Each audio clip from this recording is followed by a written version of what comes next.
The four theories or principles of interpersonal communication. Interpersonal communication is one of the most popular teaching subjects and research areas in communication studies. Interpersonal communication looks at how people that are in relationships speak and interact with one another. There are four theories or principles that are intertwined with it. The first one is that a person has to create a meaning in order to communicate with others. It is said that we learn who we are by communicating with others and how we see ourselves. Second, the person needs to be able to talk to others to be able to get things done and make a good impression on them. The third thing is we need to be healthy mentally and physically in order to have good interpersonal communication with others. Fourth, how people think is very important. A brief history on communication shows that it has been studied for a very long time, going back to the ancient Greek philosophers. It has recently started being used in universities as a department of its own in the last 40 years. Communication studies was used by researchers such as those that dealt with psychology, sociology, English, and anthropology. Then, they focused on communication issues and the changes in attitude. These researchers believe that interpersonal communication occurs between a person and the people they are in a relationship with. There are also certain criteria involved in interpersonal communication.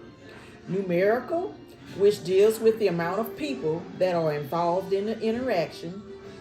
The next is channel, what is used to do the communication. Meaning, is it a face-to-face interaction or maybe the telephone, email, or internet? Next is the feedback. What type of response was given? Then comes whether the interaction is around others or just the two of them. Next is the goal, a specific task or what the focus should be on. Then last is knowledge. How much do they know about each other and what are the expectations? Does one person have influence over the other's actions?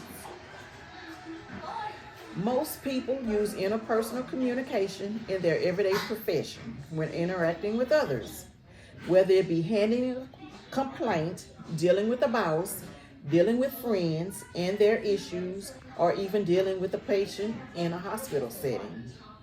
Miller described interpersonal communication as something that occurred between two individuals that are close to each other and can provide a response immediately, and that they can be more than friends. Interpersonal communication plays a major role in everyday life.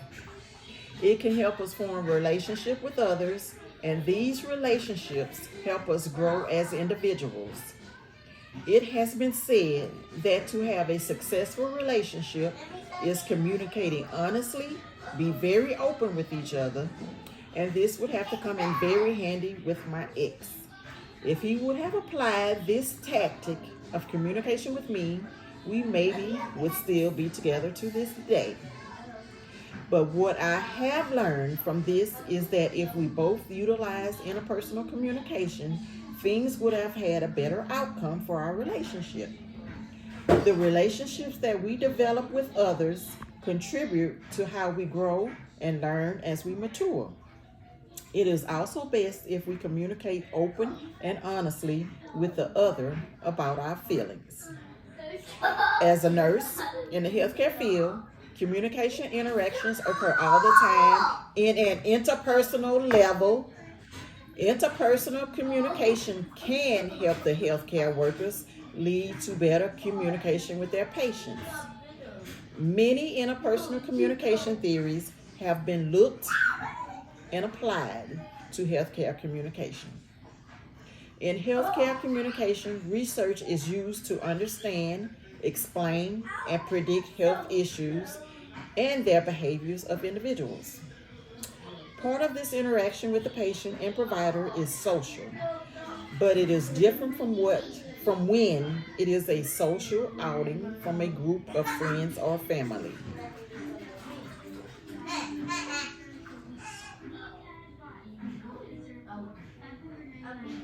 The end.